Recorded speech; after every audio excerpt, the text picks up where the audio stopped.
ከላይ ሰው አለ። አሰላሙ አለይኩም ወራህመቱላሂ ወበረካቱ። ወአለይኩም ሰላም ወራህመቱላሂ ወበረካቱ። ሁሱ አንድ ጥያቄ ነበረኝ። ምን ይላል? ማለት አንድ ሰው አምነ ነው የሆነ ገንዘብ ሰጥተ ነው ያንን ነገር መተለን ከኢትዮጵያ ወደዚህ ወንድም ለማምጣት ምናምን ነበርና ከዛ እኔ አምነው ነው በእምነት ነው የሰጠሁት። ሙስሊም ወንድሜ ነው አምነ የሰጠሁት። ከዛ ዛሬ ነገ እያለ እኔ ማመንኩት። ለዛም እንደዛ ስለኝ እኔም ወንድሜን ዛሬ ነገ ምናምን እያልኩኝ እሱ ነው እስከ 2 ወር ማቆየት ቻልኩ ማለት ነው።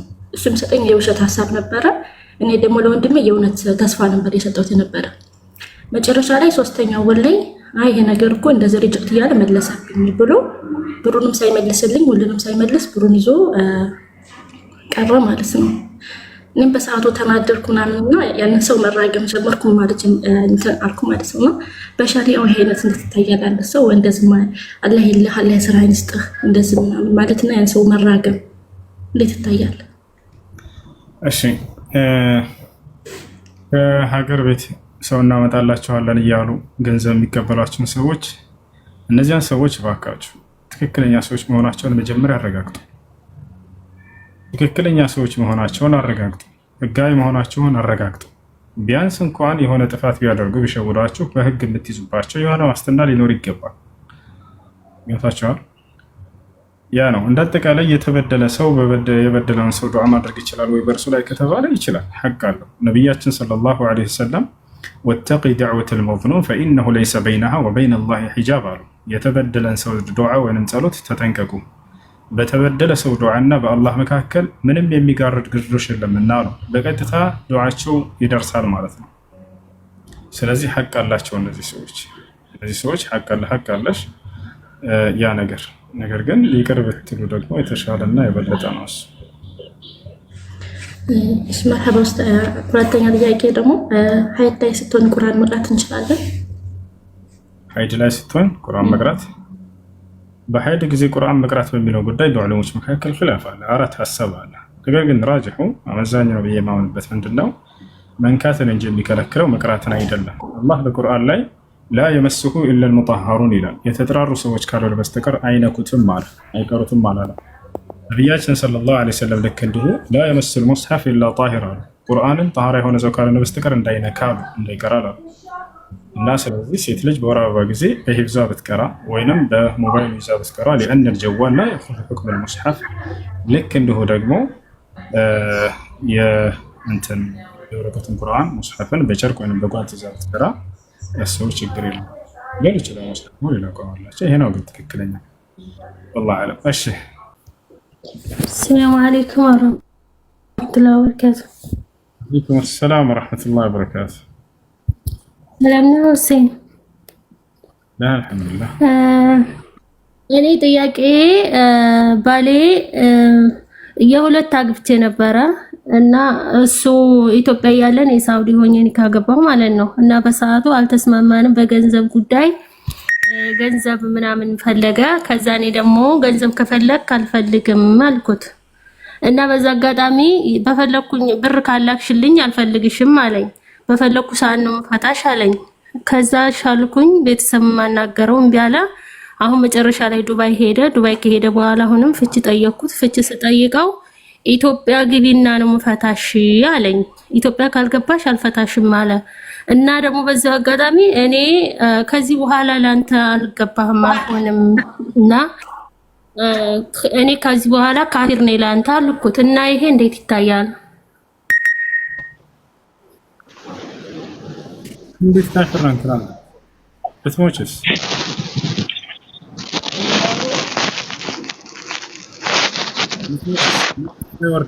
ኒካ አይወርድም። ሻሃዳ ግን ያዥ። እሺ ኒካ ሻሃዳ ያዥ። ማርለም ካፊር ነኝ ካለ ሰው ሻሃዳ ይዘ ኒካ ይወርድልናል ብላችሁ አስባችሁ ከሆነ በዚህ ንግግር አይወርድም። ኒካ የሚወርደው መቼ ነው ከተባለ መክፈርን በትክክል በሰውየው በልቡ አስቦ ነው። ኒካው ቢያደርግ ይሄን ቃል መረጋጋት ያኒ ዳንስ ወደ 2 ዓመት ነው እንደዚህ ነው። ኒካ ትስጭኛለሽ? ላውራ ትፈቅጂልኛለሽ? እሺ አዳምጥ። እሺ ሽክራን ጊዜ ስለተሰጠ አመሰግናለሁ። በሰጠሽ ጊዜ ላይ ጣልቃ አትግቢ። እሺ እስክጨርስ ሽክራን። እሺ አንዲት ሚስት እባካችሁ አዳምጡ። ብዙ ሰዎች የተሳሳተም ንግግር ሰምታችሁ ሊሆን ይችላል። ከዚህ በፊት ምን የሚል እኔ ካፊር ነኝ ካለች ኒካህ ይወርዳል የሚል ከዛ በኋላ ባላልፈታም ሲላት ልክ በቃ እኔ ካፊር ነኝ ከዛስ ኒካህ ወረደልኝ ማለት ነው። ላ ኒካህ አይወርድም። በዚህ ጉዳይ ዑለሞች ተጠይቀዋል። ሸይኹል ኢስላም ኢብኑ ተይሚያ ረሂመሁላህ ተዓላ ተጠይቀው ምን አሉ? አንዲት ሚስት እኔ ካፊር ነኝ ብትል ኒካህ ይወርዳል ወይ ተባሉ። ለሁለት ይከፈላል አሉ። አንደኛ ምንድን ነው? በትክክል ከልቧ መክፈርን አስባና አምናበት ከሆነ የዛኔ ኒካው ይወርዳል።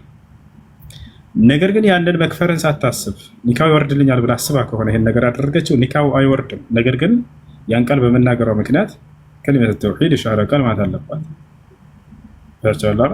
ስለዚህ ኒካው አይወርድም። አንቺ መክፈርን አስበሽ ነው በውስጥሽ ወይንስ ኒካው የሚወርድ መስሎሽ ነው ይሄን ቃል የተናገርሽ? አስቤው አይደለም። በቃ ይሄንን ሲለኝ እኔ የሚፈታ ይመስለኝ። ምክንያቱም ብዙ ጊዜ አሼ ቤተሰብንም ለመቀበል አልቻለም። አይ በቃ ኒካ እንዳለ ወደ አላህ ተውት አድርጌ ይችላል እና እሺ ለያዝ በራስሽ ማለት ትችላለሽ። አሽሀዱ ወላሂ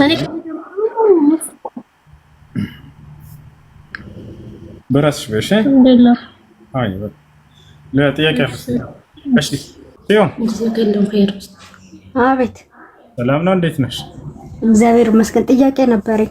እሺ ጥያቄሽ ምንድን ነው?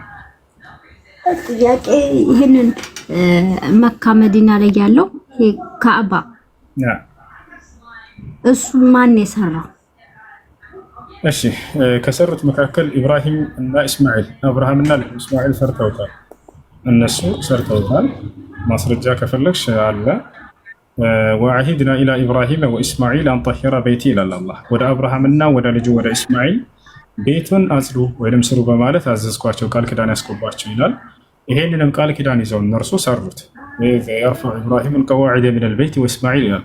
አብርሃምና ልጁ እስማኤልም መሰረቱን አንስተው ቤቱን በሰሩ ጊዜ እያለ ይናገራል። አብርሃምና እስማኤል ሰርተዋል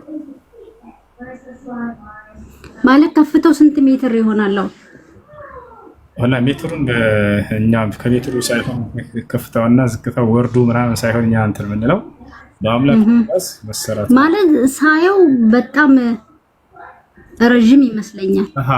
እና ታዲያ እነሱ ከሰሩት ያን ርዝመቱን እንዴት አድርገው ሰሩት?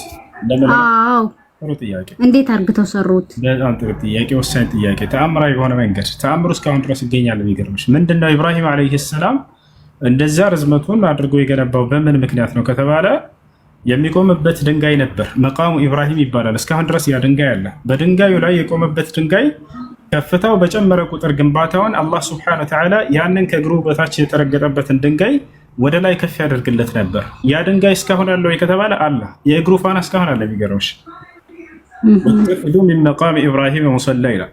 በአብርሃም የእግሩ መቆሚያ ስርም መስገጃ ቦታን ያዙ እያለ አላህ ሱብሓነሁ ወተዓላ በቁርአን ላይ ይናገራል። እስካሁን ድረስ የአብርሃም የእግሩ መቆሚያ ፋናው ምልክቱ አለ። ላሳየሽ። እሱን ማየት ትፈልጋለሽ? አሳይ። መካ ስትሄዱ ጊዜ ከካዕባ አጠገብ ታገኝታላችሁ። እዚህ ላሳያችሁ። የአብርሃም የእግሩ መቆሚያ ፋና ብሎ አላህ በቁርአንም ላይ ጠቅሶታል። እሱንም በእንትን ላሳያችሁ። መቃሙ ኢብራሂም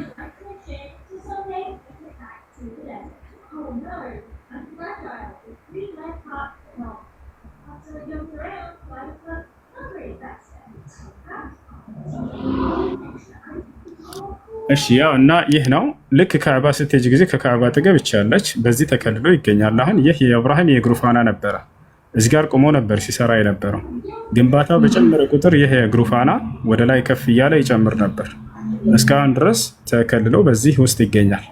አላህ በቁርአን ላይ ስሙን ጠቅሶታል። በካዕባ ይህ ካዕባ አለ። ከእርሱ አጠገብ እቺ ማለት ነው በትልቁ አስቀምጧታል። እዚህ የአብርሃም መቆሚያ ስፍራ ተብላ ትጠራለች። እስካሁን ድረስ አለች። ያው የእግሩ ፋና ይሄ ነው። ኦኬ ያ ጥያቄ አለሽ? ሌላ ጥያቄ የለኝም። ይሄንን ለማወቅ ፈልጌ ነው። እሺ ጥያቄ ያለው ካለ መጠየቅ ይችላል። ወተኺዙ ሚን መቃሚ ኢብራሂም ሙሰላ وعهدنا إلى إبراهيم وإسماعيل أن طهر بيتي للطائفين والعاكفين والركع السجود.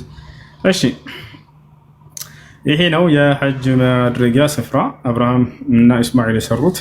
ወደዚህ የሐጅ ማድረጊያ ስፍራ ኢየሱስ ክርስቶስ እና ሙሴ ሁላቸውን እየሄዱ ሐጅ ወራህመቱላሂ ኡስታዝ። ወአለይኩም ሰላም ወራህመቱላሂ ወበረካቱ። እንዴት ነህ? አልሐምዱሊላህ እኔ ኸይር። ወላሂ ብዙ ጊዜ እየሞከርኩት ነበር። እንዴት ነው? ባላ ደህና ነህ? ደህና ነኝ አልሐምዱሊላህ። ተሻለ? አዎ ደህና ነኝ አልሐምዱሊላህ። እኛ ወደ እንትን ያለ ነው ወደ ዱባይ ማለት መሐመድ ቢን ዛይድ አካባቢ ማለት ነው። እሺ መስጊድ ነው የምንሰራው። ማታ ማታ ባሱ መጥቶ ቤት ይወስደናል። እኛ ማታ ማታ ቀን መስጊድ ነው የምንውለው። ሚስት ስናጸዳ ማለት ነው። ሚስት ስናጸዳ ስናጸዳ ነው የምንውለው መስጊድ። እሺ እኮ በሱ አሁን ማታ ማታ ውሃ ይዘን ብንሄድ ሀቅ ይሆንብናል እንዴ? የመስጊዱ ባለቤት ኃላፊ ያስፈቅዱት አሳውቁት። ያው አህለል ኸይር ነው የሚያወርደው ውሃውን። እኛ ስናጸዳ ነው የምንውለው። ሁሉም የገባ የወጣ ነው የሚጠጣው ውሃውን ነው። ግን የመስጂዱ ቢያንስ ኢማሙ አለ አይደለ? ኃላፊነትና ተሰጥቶት እሱ የመስጂዱ ውሃ ያስፈልገናልና እንደነሱ ፍቃድ አይደለም ባሉት ለሱ ፍቃድ ምክንያት መውሰድ ትችላላችሁ። እሺ እሱን እንጠይቅ። እሺ ሁለተኛ ደግሞ አሁን እኛ በኢትዮጵያ ስንመጣ አብዛኛው ሰው ብር ተበድሮ ነው የመጣው ማለት ነው።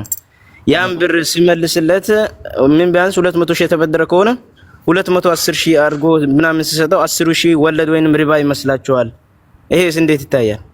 በሀዲያ በስጦታ መልክ ከሆነ ችግር የለውም። መጀመሪያ ላይ ግን ስምምነት አድርጋቸው ከሆነ ተጨምሮ ሊከፈል ወለድ ይሆናል። ቃለ ነብዩ ሰለላሁ ዐለይሂ ወሰለም ኩሉ ቀርድን ጀረ ነፍዐን ፈሁወ ሪባ፣ ማንኛውም ትርፍን ያስገኘ የብድር አይነት ሁሉ ወለድ ነው ብለው ተናገሩ። ያ ማለት 200 ሺህ ተበድረህ ስትመልስ ጊዜ 210 ሺህ አድርገህ ትመልሳለህ የሚል ስምምነት አድርጋችሁ ከሆነ ማለት ነው። አይ ውልማ የለንም፣ ውል የለም። መጀመሪያ አንዴ ልጨርስ።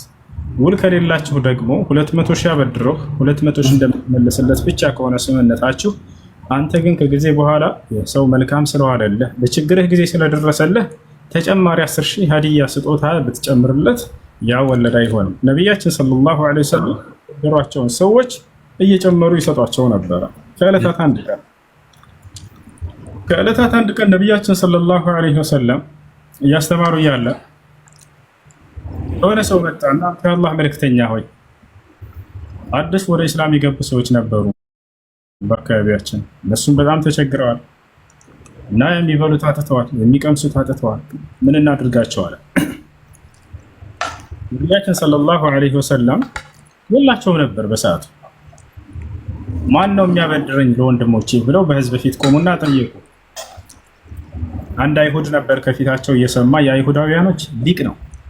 ልክ የአብዱላህ ብኑ ሰላም አቅራን ነበር፣ የእርሱ እኩያ ነበር። ነገር ግን ይከታተል ነበር እርሳቸውን። የነቢይነት ምልክቶችን ሁሉ አግኝቶባቸው አጣርቶ ጨርሷል። አንድ ብቻ ይቀረው ነበረ። ያን ለማየት እየፈለገ ይከተላቸው ነበር ብዙ ጊዜ። ያን ምልክቱ ምንድነው?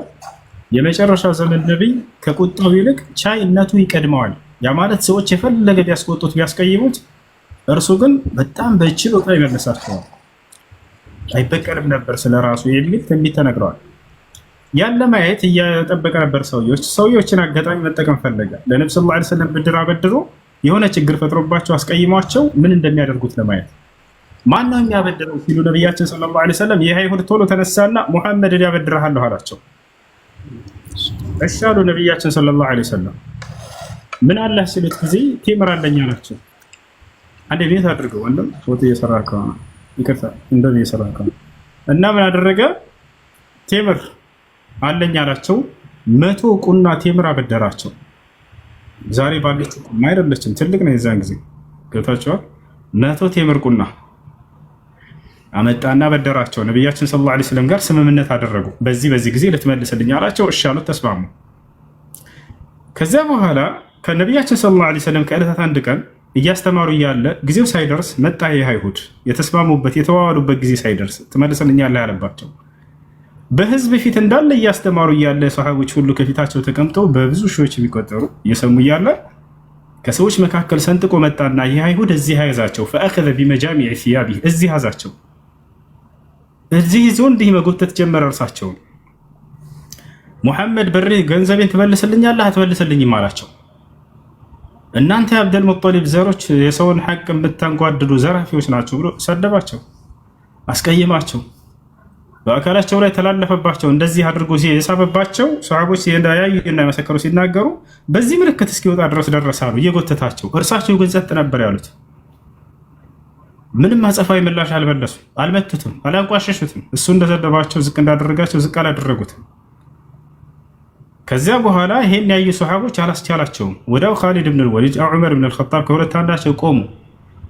ያ ረሱላላህ ኢዘን ሊ አን አድሪበ ዑኑቀህ ትከልሙ ረሱላ ሰለላሁ ዐለይሂ ወሰለም ሀከዛ ብሎ ተናገረ። ሰሃባው አንተ የአላህን መልእክተኛ በዚህ መልኩ ታናገራቸዋለህ? አንቱ የአላህ መልእክተኛ ሆይ ይፍቀዱልኝና አንገቱን ልቅለው አላቸው። ነቢ ሰለላሁ ዐለይሂ ወሰለም ወዲያው ተቆጡ። ላ ያ ዑመር አሉት። ዑመር ሆይ አይሆንም፣ በፍጹም ጫፉን እንዳትነካው ይሄን አይሁድ አሉ።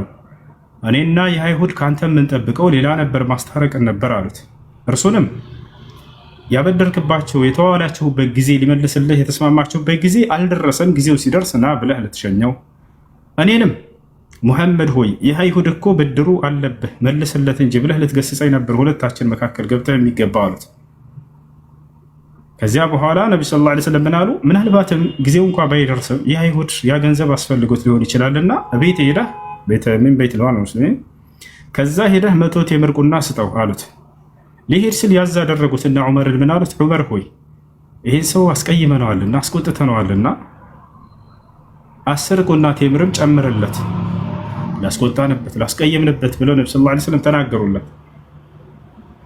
እሱን ያስቀየማቸው እኮ መጥቶ እንደየጎተታቸው ግን ያችን ቃል ስለተናገረው ዑመር ተሸብሮ ፈርቶ እንዳይሆን ተሳቆ እንዳይሆን አስቀይመነው እንዳይሆን ብለው ነብዩ ሰለላሁ ዐለይሂ ወሰለም ያንን አዘዙለት። ወደ ዑመር ብን አልኸጣብ ና ብሎ ይሄን አይሁድ ወሰደው። ያ አይሁድ ተራ አይሁድ አይደለም ያ ጀማዓ፣ ሚን አህባር አልይሁድ ከአይሁድ ሊቃውንቶች መካከል ነው። ይሄን ያደረገው አውቆ ነው። መጨረሻ ላይ ሄደና ዑመር ብን አልኸጣብ ይዞት ሄደ ወደ ነብዩ ሰለላሁ ዐለይሂ ወሰለም ቤት። ሰፍሮ ሰጠው 100 ቴምር ቁና ሰጠውና 100 ቁና ቴምር ሰጠውና ይህ ደግሞ ተጨማሪ 10 ቁና ነው እንካለው። ለምን አለው? ነቢዩ ሙሐመድ ሰለላሁ ዐለይሂ ወሰለም አስቀይመነው ሊሆን ይችላልና ይህን ጨምርለት ብለው አዘውላል። ይህ አይሁድ ልክ ሊቀበል ዘወር ሲል ዑመር ብን አልኸጣብ ትኩር ብሎ አየው። ያን ያክል አላየው ነበር መጀመሪያ ላይ በትምህርት ላይ ስለነበሩ በመስማት ላይ ስለነበሩ ያዝ አደረገውና አንተ ያ የአይሁዳውያኖች ሊቃውንት ከእነሱ መካከል ሊቁ አይደለ እንዳለው በላላ ይህ አይሁድ አዎ ራሴ ነኝ አለ። ፈማ ሐመለከ አን ተፍዐለ ዛሊከ ቢረሱሊላህ ሰለላሁ ዐለይሂ ወሰለም ታዲያ በነቢያችን ላይ ይህን ለማድረግ ያነሳሳህ ምንድን ነው? ምን አስበህ ነው አለው። ዑመር ሆይ አለው ነቢያችሁ ከመካ ወደ መዲና ተሳዶ ከመጣበት ጊዜ ጀምሮ እርሱን ስከታተል ቆይቻለሁ። የነቢይነትን ምልክቶች ሁሉ በእርሱ ላይ አጣርቼ ጨርሼያለሁኝ። አንዲት ብቻ ቀርታኝ ነበር፣ ያን ለማየት ነበር ቅድም ያደረግኩት በሙሐመድ ላይ አለ። እርሱም በትንቢት ላይ ምን ተብሎ ተነግሮናል? የመጨረሻው ዘመን ነቢይ ከቁጣው ይልቅ እዝነቱ ወይንም ደግሞ ቻይነቱ ይቀድመዋል። ምንም ሰው ቢያስቀይሙት ስለ ራሱ የማይበቀል በቻይነቱ የሚበልጥና የሚቀድማቸው ሆኖ ይገኛል የሚል ተነግሮ ነበር አለ። እርሱን ለማየት ብዬ ነው ያስቀየምኩት፣ ጊዜው ምን እንዳልደረሰ አውቃለሁኝ አለ። እርሱ ግን በዚያ በተባለው መሰረት አግኝቼዋለሁኝ፣ አሁንና ቻይ ሆኖ አግኝቼዋለሁኝ። እኔ ያስኩት መጥቼ ጊዜው ሳይደርስ እርሱ ግን ያንን ሊበቀለኝ አልቻለም፣ እንዳውም በችሎታው አሳልፈኝ አለ። ስለዚህ አሁን ቀጥታ ሂጄ ወደ እሱ እስልምናን መቀበል ፈልጋለሁኝ እንሂዳለኝ አለ። ቀጥታ ዑመር ብን አልኸጣብ ጋር ወደ ነብዩ ሰለላሁ ዐለይሂ ወሰለም ጋር ተመለሱ። ይህ አይሁድ ወዲያው ወደ ነብዩ ሰለላሁ ዐለይሂ ወሰለም ጋር ሄደና አሽሀዱ አን ላ ኢላሀ ኢለላህ ወአነከ ረሱሉላህ ብሎ እስልምና ተቀበለ። እነሆ ከአላህ በስተቀር በእውነት የሚመለክ ሌላ አምላክ የለም ብዬ መሰክራለሁኝ፣ እርሱም ሙሐመድ የአላህ መልእክተኛ ናቸው ብዬ መሰክራለሁኝ። ታላቅ ሁለተኛው የአይሁድ ሊቅ ይሄ ሰለመ። መጀመሪያ ቀድሞት ሰልሞ አብደላህ ብኑ ሰላም ስለም እያለ ይነግረው ነበር። ቃል የተገባልን ራሱ መሆኑን ታውቃለህ ይለው ነበር። እና ይህ ነው እና ነቢያችን ሰለላሁ ዐለይሂ ወሰለም ወደ ረሱ ስመለስ ጊዜ ያበደሯቸውን ሰዎች ጨምረው ይሰጧቸው ነበር። ውለታ የዋሉላቸውን ሰዎች ውለታቸውን ይክሷቸው ይመልሱላቸው ነበር። ነቢያችን ሰለላሁ ዐለይሂ ወሰለም ሐዲስ ላይ ምን አሉ? መን ሰነዐ ኢለይኩም መዕሩፈን ፈካፊኡሁ ፈኢን ለም ተጅዱ ማ ቱካፊኡነሁ ፈድዑ ለሁ ቢልኸይር አሉ። መልካም የዋለላችሁን ሰው እናንተም ልክ እንደርሱ መልካም በመዋል ካሱት፣ የምትክሱበት ነገር እንኳን ብታጡ ለዛ ሰው ጸልዩለት አሉ። ያሰላም ዛሬ ላይ ግን ጊዜው ተቀይሯል። ያበደሩንን ሰዎች፣ ውለታ የዋሉንን ሰዎች እንክዳቸዋለን። በተቸገርክበት ጊዜ ሂደህ ተበድረኸው ተቸግረው ይመጣል። ዛሬ ይለምንሃል። ከዚያ በኋላ ያንን ገንዘብህን ለመጠየቅ አንተ ለማኝ ትሆናለህ። እንደገና አበድሬ ነበር ያችን ገንዘብ ነው ተቸግሬ ነው እባክህ መልስልኝ፣ ቀስበል ምንድነው ብር ምንድነው ታካብለው ይላሉ። ይሄ ተገቢ አይደለም። ነቢያችን ሰለላሁ ዐለይሂ ወሰለም ውለታ የዋለላቸውን ሰው በጣም ነበር የሚያመሰግኑት። በጣም ጨምረው ሁላ የተሰጧቸው ነበር። ውለታን አይክዱም ነበር። ለምን ከአይሁድ አይሆንም? ለምን ከሌላ እምነት ተከታይ አይሆንም? የአላህ መልእክተኛ ነቢያችን ሰለላሁ ዐለይሂ ወሰለም ቡኻሪና ሙስሊም ላይ የተዘገበ ሐዲስ ነው። በአካባቢያቸው አንድ አይሁድ ነበር፣ ወጣት አይሁድ ነው፣ ያገለግላቸው ነበር። ነብዩ ሰለላሁ ዐለይሂ ወሰለም አገልግለኝ ብሎ አልቀጠሩትም፣ ግን በጣም ይወዳቸው ነበር በመልካም ስብዕናቸውና ያገለግላቸው ነበር። ካነ የኽዱም ነቢ ዐለይሂ ሰላቱ ወሰላም ያገለግላቸው ነበር። ከዕለታት አንድ ቀን ይሄ ልጅ ጠፋ። በጠፋ ጊዜ ውለታውን አስታወሱ ነብዩ ሰለላሁ ዐለይሂ ወሰለም። አይነል ጉላም አልየሁዲ አሉ። ያ አይሁድ ልጅ የት አለ ብለው ጠየቁ። እነሆ መርዶ ያ ረሱላህ አላቸው። እርሱ ታሟል አሏቸው። ነብዩ ሰለላሁ ዐለይሂ ወሰለም አሁንም ስለ እርሱ መጠየቃቸውን አላቋረጡም። የት ነው ያለው? ቤቱን ንገሩኝ፣ ሂጄ ልጠይቀው አሉ። ዘይረዋል። ነቢያችን ሰለላሁ ዐለይሂ ወሰለም ቤቱ ተነገራቸው። በእግራቸው ሄዱ። ቤት ሄዱ። ቤት ደርሰው አስፈቀዱ፣ ቆረቆሩ፣ ገቡ። ከዚያ በኋላ ነቢያችን ሰለላሁ ዐለይሂ ወሰለም አጽናኑት ልጁን፣ ያን አይሁድ ልጅ። ከዚያ በኋላ ወደ እስላም ጠሩት። ያ ጉላም ቁል ላ ኢላሃ ኢለላህ አሉት። አንተ ልጅ ሆይ ከአላህ በስተቀር በእውነት የሚመለክ ሌላ አምላክ የለም ብለህ መስክር አሉት። ወዲያው ልጁ አሽሀዱ አን ላ ኢላሃ ኢለላህ ወአነከ ረሱሉላህ አለ። ከአላህ በስተቀር በእውነት የሚመለክ አምላክ የለም፣ እርሶም የአላህ መልክተኛ ናቸው ብዬ መሰክራለሁ አለ። እንደ አጠቃላይ ነቢያችን ሰለላሁ ዐለይሂ ወሰለም ውለታን መላሽ ነበሩ። እናንተም ውለታን መላሾች ሁኑ። ከቁጣችሁ ቻይነታቸው ይቅደማችሁ እንደ ነቢያችሁ። ነቢ ሰለላሁ ዐለይሂ ወሰለም ሰዎች ቢያስቀይሟቸው ቢያስቆጣቸው በትዕግስት ያሳልፏቸው ነበር። የእነርሱ ቁጣ የሰዎቹ ቁጣና ስድብ፣ ዘለፋ ምናምን እነርሳቸው ነቢ ሰለላሁ ዐለይሂ ወሰለምን ወደ እነርሱ ባህር እንዲወርዱ አይጎትታቸውም ነበር። ባሉበት እንደ ንስር አሞራ ከፍ ብለው ይሄዳሉ። ከታች ሰዎች ቢንጫጩ፣ ቢሰርቧቸው፣ ቢያንቋሽሿቸው፣ ምን ቢሏቸው አጸፋዊ ምላሽ አይመልሱም። እናታችን አይሻ ስለ ነቢ ሰለላሁ ዐለይሂ ወሰለም ስትናገር ምናለች? ማ ካነ የሩዱ ሰይአተ ቢሰይአ ወላኪን ካነ ያዕፉ ወየስፋሕ አለች። የአላህ መልእክተኛ ነቢ ሙሐመድ ሰለላሁ ዐለይሂ ወሰለም ክፉን በክፉ አይመልሱም ነበር፣ ይልቁንስ ይቅር ይሉ ነበር፣ ያልፉ ነበር አለች። አያቸው። እሺ፣ አሰላሙ አለይኩም ወራህመቱላሂ ወበረካቱ። ጀዛከላህ። እኔ ጥያቄ ማለት ነው፣ አንዲት ጓደኛ የነበረችና ኒካ ለማደስ ፈልጋ አባቷ አይሰግድም እና ሸሪዓ ፍርድ ቤት ነው የምትታሰረው። እንደገና ደግሞ እሷ ውጭ ናት ያለችው እና መታሰር ትችላለች። እንዴት ነው? አባቷ አባት አለ? የለም፣ ማንም የለም። ነው የለም። አጎት አላት? የለም፣ እሱም አባቷ ብቻ ነው ብቸኛው ልዩ። እሺ፣ ያው ሸሪዓ ፍርድ ቤት ነብዩ ሰለላሁ ዐለይሂ ወሰለም ምን አሉ? አስሱልጣኑ ወልዩን ሊመን ላ ወልየ ለሁ አሉ። ከቤተሰብ ኒካ የሚያስርላት ወኪል የሌላት የሸሪዓ ፍርድ ቤት ባለስልጣን ቃዲ እሱ ወልይ ይሆናታል ብለው ተናግረዋል። እኮ አባቷ ስለማይሰግድ ብቻ ነው እንጂ አለ። ሶላት የማይሰግድ ከሆነ ኒካ ማሰር አይችልም። እሺ፣ እንዴት አድርጋ ትሰር? እዚህ እሷ እዚህ ናት፣ ባሏ ኢትዮጵያ ነው ያለው። በመጀመሪያ አባቷን ዳዕዋ ታድርግለት። አባቷን ዳዕዋ አድርግለት ከተቀበለ ሶላቱን መስገድ ከጀመረ ኒካ ማሰር ይችላል። አልሰግድም ብሎ በዚያው ላይ ከጸና እሷ ለምታውቀው ሰው ውክልና ትሰጣለች። የምታውቀው ሰው ውክልና ተቀብሎ ሸሪዓ ፍርድ ቤት ሄዶ የሸሪዓ ፍርድ ቤት ቃዲ ውክልና ወስዶ ይድራታል ማለት ነው። ወይንም ያማድረበት ማለት በአካባቢዋ የሚገኝ ኒካ በማሰር የሚታወቅ ቃዲ ኒካ ማሰር ይችላል። እሱ ውክልና ሰጠ። ውክልናው ታዲያ በእሷ በኩል ነው ወይስ ለሰፈር ቃዲ ነው ውክልናውን የምትሰጠው? በእሷ በኩል ለሰፈር ቃዲ። አካባቢዋ ኒካ በማሰር የሚታወቅ ቃዲ ካለ ለዚያ ሰውዬ ሄዳ ውክልና ትሰጣለች። ያ የሚያገባት ያው መሄድ አችልም እንደዚህ ተወከለኝ ብላ ያን ሰውዬ አታውቀውም ብዬ አስባለሁ። እሱን ማድረግ ካልቻለች ለምታውቀው ሰው ውክልና ሰጣ፣ ያ ሰውዬ ከሷ ውክልና ተቀብሎ ሸሪዓ ባሏ እኮ 11 ዓመት ሙሉ አብሯት የኖረ ነው። ገብቶሃል? እና እንትን ጓደኛ በጓደኛ አይቻልም። በምታውቀው ሰው ውክልና መስጠት እህት ለ50ኛ ጊዜ ንገርሽ። የምታውቀው ሰው ውክልና ትስተውና ያ ሰው ሸሪዓ ፍርድ ቤት ሄዶ ጉዳዩን ያንሳላቸው ይንገራቸው። የዛኔ ከሷ ውክልና በተቀበሉ ሸሪዓ ፍርድ ቤት ቃዲ ከባሏ ጋር ይገናኙና 2 ሻሂዶችን ይዞ ይሄዳል። ኒካሁ ይታደሳል በዚህ መልኩ። እሺ ጀዛከላህ ኸይር ሽኩራን። እሺ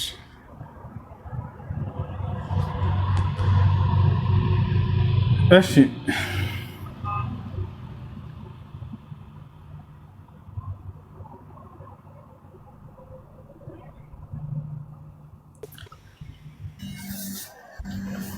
السلام عليكم ورحمة الله وبركاته. وعليكم السلام ورحمة الله وبركاته. እንዴት ነው ወንድም? ዳኛ አልሐምዱሊላህ። እኔ አንድ ሁለት ጥያቄ ነበረ። እሺ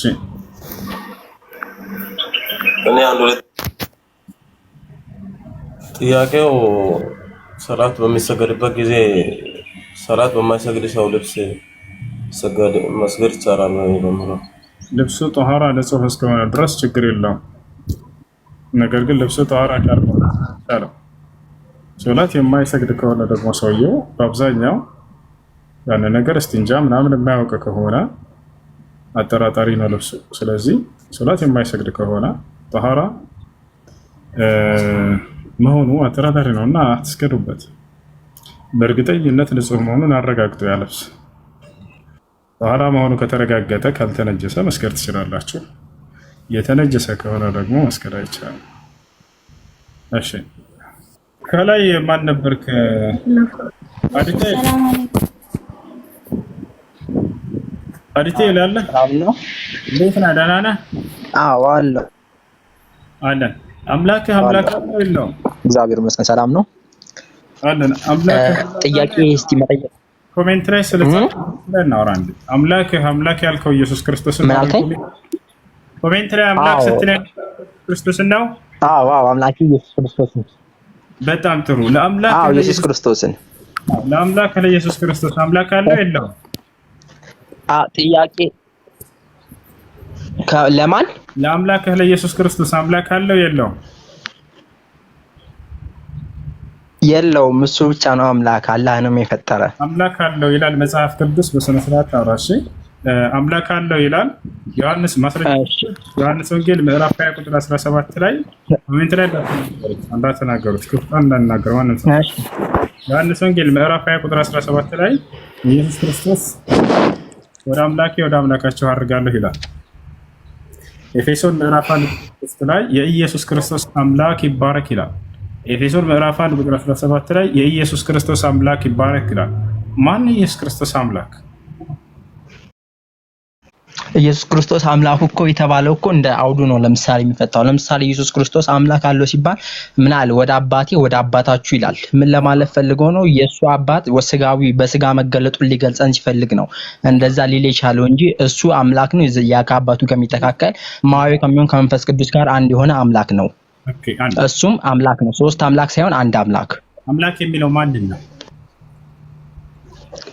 እሱም ለአባቱ ነው ያን የገለጸው። ሆኖም ቀረ ግን እሱም አምላክ ነው። ስለዚህ አምላክ የሚለው አብን ነው አይደለ? አባቱ አብን አምላክ ነው፣ አንድ አምላክ ነው። እሱ ግን ኢየሱስ ክርስቶስ የአብ አምላኩ ደግሞ አምላክ ነው አይደለም? አብ እያልጠየቅኩም የኢየሱስ ክርስቶስ አምላክ ማን ነው? በዚህ ወደ መሰረት አምላክ የሚለው ኢየሱስን ማንን ነው? ኢየሱስ አምላክ የሚለው ማንን ነው? አምላክ የለውም። አባቱ ወደ አባቱ ነው ጸሎት የሚጸልየው። አምላክ የሚለው ማንን ነው? ኢየሱስ አምላክ የለውም እኮ ነው ደግሞ የኔ መልስ። አምላክ የሚለው ማንን ነው? አምላክ ይላል አይደለም? ኢየሱስ ክርስቶስ እዛ ላይ አባቱን እየጠራ ነው ያለው። አባቱና ክርስቶስ ነው ሳይሆን ጥያቄ አምላክ የሚለው ማንን ነው? እግዚአብሔር አብን። ጎበዝ። ስለዚህ እግዚአብሔር አብ ለእግዚአብሔር ወልድ አምላኩ ነው። አምላኩ አይደለም። ለእግዚአብሔር አብ እኮ አምላኩ አይደለም። በሌላም እንደዚህ ከሆነ እንትን ሊል ከቻለ አምላኩ ሊሆን አይችልም። በሱ አምላኩ ነው ይላል። አንተ አሁን በሰከርከ። ሌላ ቦታ ላይ ኤፌሶን ምዕራፍ 1 ቁጥር 3 ላይ የኢየሱስ ክርስቶስ አምላክ ይባረክ ይላል። ምን ማለት ነው የኢየሱስ ክርስቶስ አምላክ ማለት? ይኸውልህ አሁን አርዳር ለምሳሌ ወደ ማን ጸልያለሁ? እኔ ወደ አባታችሁ ሄዳለሁ፣ ወደ አባቴ ወደ አባታችሁ ይላል። ምን ለማለት ነው? የኢየሱስ ክርስቶስ አምላክ ይባረክ ይላል። ምን ማለት ነው? የኢየሱስ ክርስቶስ አምላክ ማን ነው? ጠቅሱ ልታሳየኝ ትችላለህ? ኤፌሶን ምዕራፍ 1 ቁጥር 3 ቆይ እኔ ሌላ ስልክ ስለሌለኝ ምናልባት ልታሳየኝ ከቻልኩ። አቡከር አለህ ማውጣት ትችላለህ? አቡከር ይመቻል። ሰላም አለይኩም። ወአለይኩም ሰላም ወራህመቱላህ። ይመቻል። ምን ልክፈትላችሁ? የኢየሱስ ክርስቶስ አምላክ እንዳለ የተናገረበት አንድ አውጣ። እሺ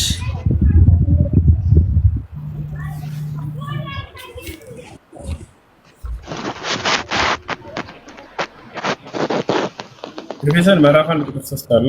ሌላም ካለ አውጣ።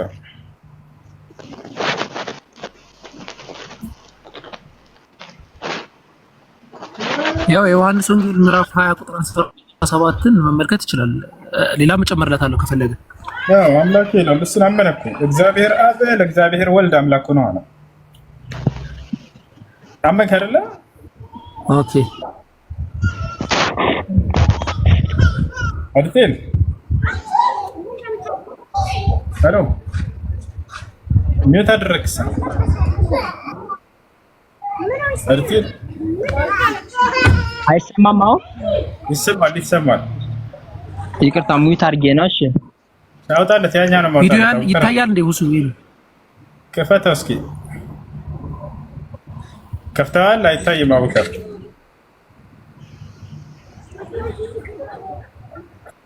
ያው ኤፌሶን ምዕራፍ 1 ቁጥር 3 ኦኬ። አይታይም? ቪዲዮን ከፈተው እስኪ። በቃ እኔ ላውጣለት፣ ችግር የለም። ኔትወርክ መሰለኝ። እሺ ወርጄ መለሳለሁ ኢንሻአላህ። እስከዛ እንትን በል መርሐባ ሀይ። እሺ አንድ ጊዜ ትልቁ ላይ ለሆነና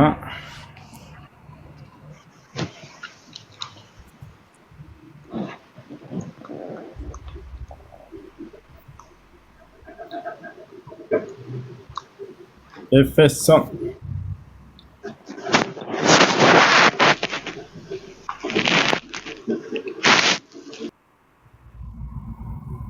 አንዴ ወረድክ እንዴ?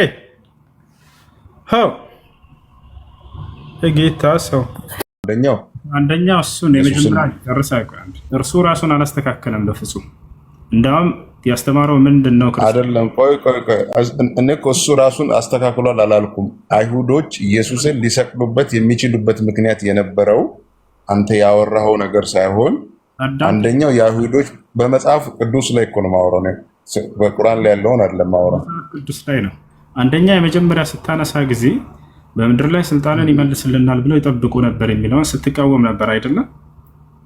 አልተቃወምኩም። አንተ ኢየሱስ ሊገደል የፖይንቱ እሱ አይደለም።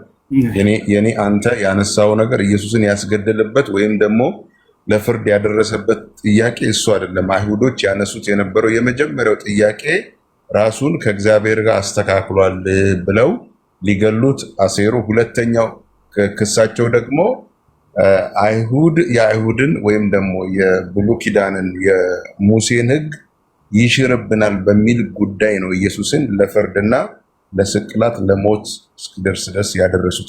ይህ ትክክለኛው የመጽሐፍ ቅዱስ ቪው ነው። ጨረስክ? ጨርሻለሁ። ሁለተኛው ደግሞ ኦኬ፣ ታወራለህ በዚህ ጉዳይ ላይ ልስጥህ። አንተ አይደለም የምትሰጠኝ፣ ማውራት የምትፈልገን አውራና ነው ያወራለሁ። አይ ምናልባት ዲስከሽን ስለሆነ አንተም እኔም ማውራት ስላለብን ማለት ነው። ቀጥልሽ። አንደኛ የመጀመሪያው ምንድን ነው? ቃልን ይመልስልናል ብለው ያምኑ ነበር አይደለ?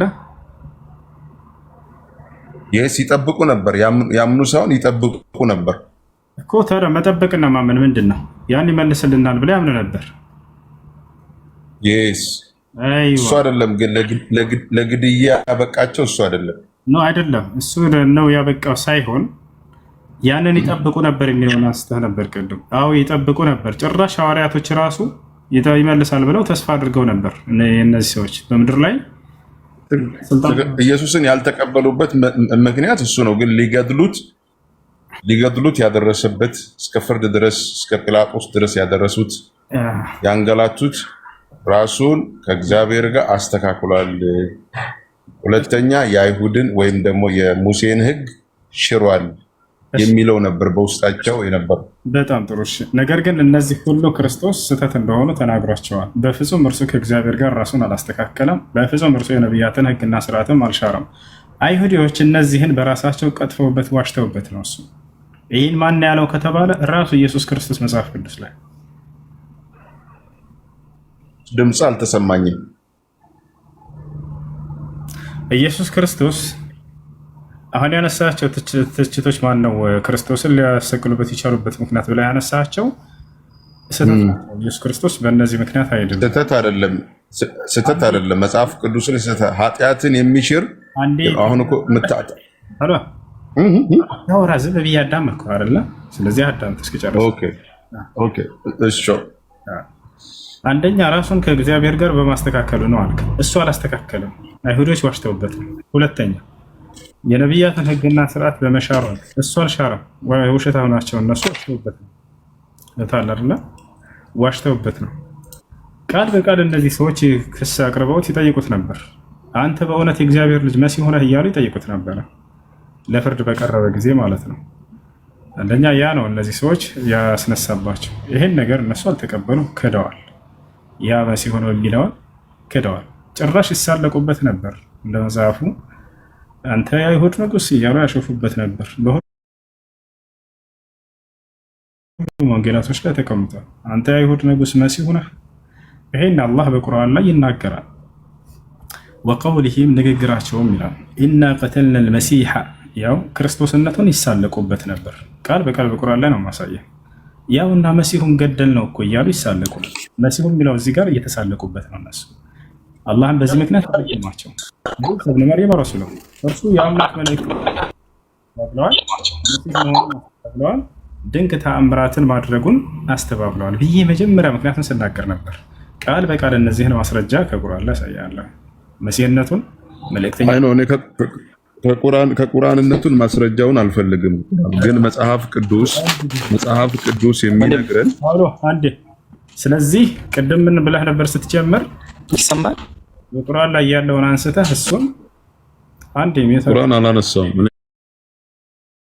ከቁርአን አላነሳውም። መጀመሪያ ላይ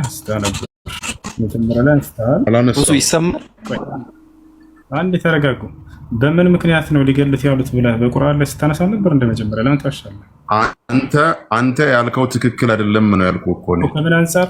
ከቁርአን አላነሳውም። ከቁርአን ያንን ያነሳሁትን ነገር አንስተህ ስትተች ነበር ወይንስ አላነሳህም? አልተች አንስቼ አንተ ከቁርአን ያነሳውን ሐሳብ እሱ ትክክል አይደለም ብያለሁ። ትክክል ነው፣ ግን እንደ መጽሐፍ ራሱ ትክክል ነው። ከፈለክ አሳያለሁ። አንደኛ መሲህነቱን አስተባብለዋል እነዚህ ሰዎች። መሲህ ነው በሚለው ጉዳይ እርሱን ለማሰቀል የዛኔ የፍርዱ ጊዜ አቅርበውት ነበር እንደ መጽሐፍ ቅዱስ። መሲሁን አይደለም እያሉ መጨረሻውን መሲህነቱን አስተባብለዋል። አላህም በቁርአን ላይ ቃል በቃል ይህን ይናገራል። መሲህነቱን እንዳስተባበሉና እየተሳለቁ መሲሁ እያሉ ሲሉት እንደነበር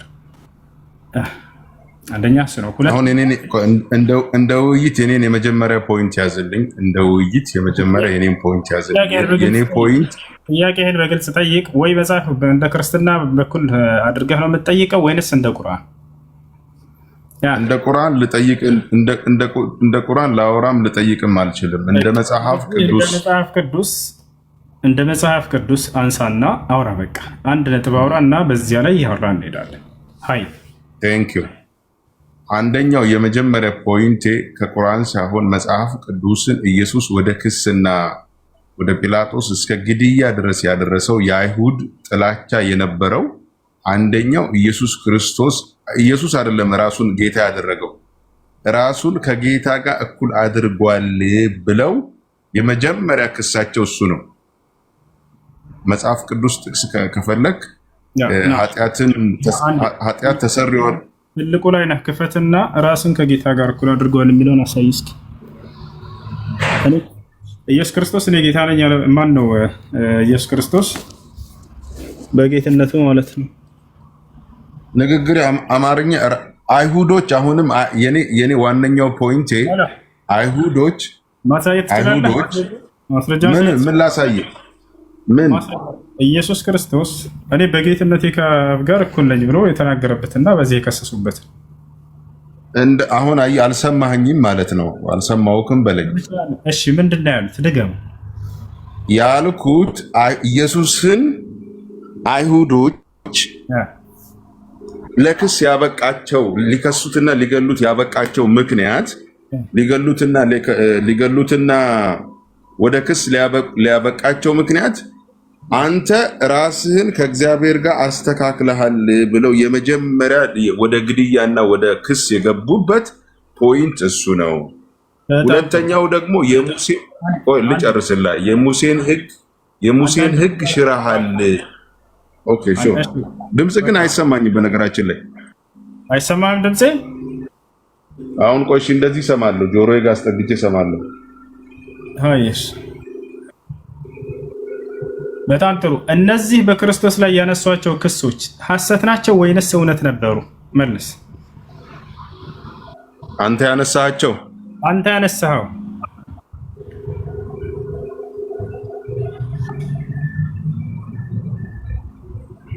እኔ ያነሳሁት ስህተት አይደለም። አሁን ማስረጃ ስጠህል ስህተት ነው። ኢየሱስ ክርስቶስ ስህተት መሆናቸውን ወዲያው መልስ ሰጥቷል። አውጣ ማስረጃና ትልቁ ላይ ነህ፣ ክፈተው፣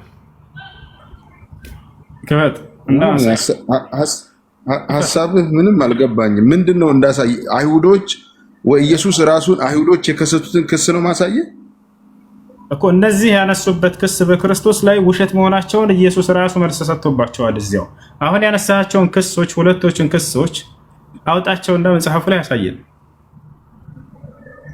ሁለቱ ክሶች ማለት አይሁድ አንተ ራስህን ከኢየሱስ ጋር ከእግዚአብሔር ጋር እኩል አድርገሃል ብለው ያሉትን ክስ ነው ማቀርብልህ። አዎ እሱን አውጣ የመጀመሪያው። ያ Thank you.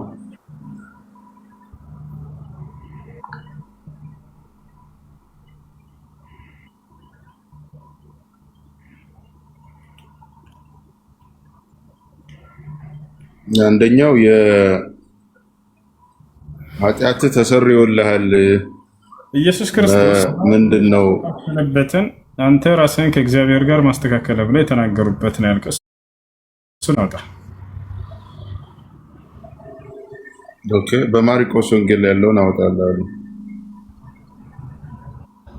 ኦኬ ከእግዚአብሔር ጋር ራስህን በማስተካከል ያሉበትን አውጣ። አሁን የተናገርከው እሺ። ከዛ ቀጣይም ደግሞ በተራ ታወጣለህ። ችግር የለም።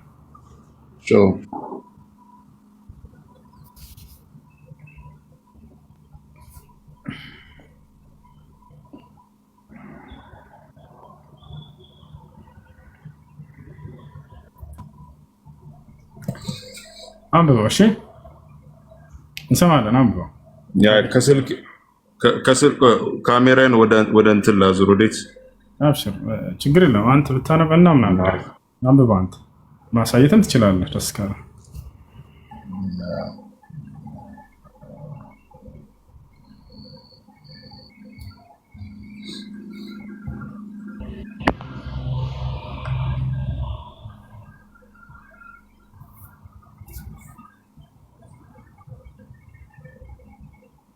የኛው ስልክ የአማርኛ ፊደል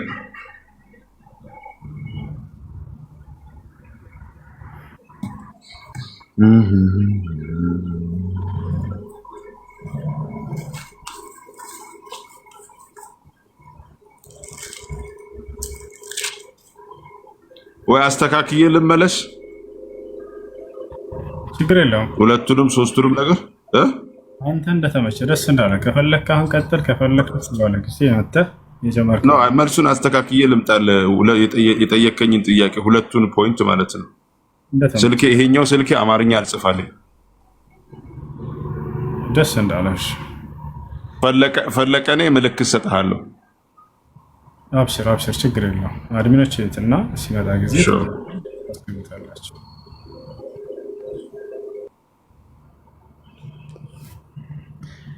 እሺ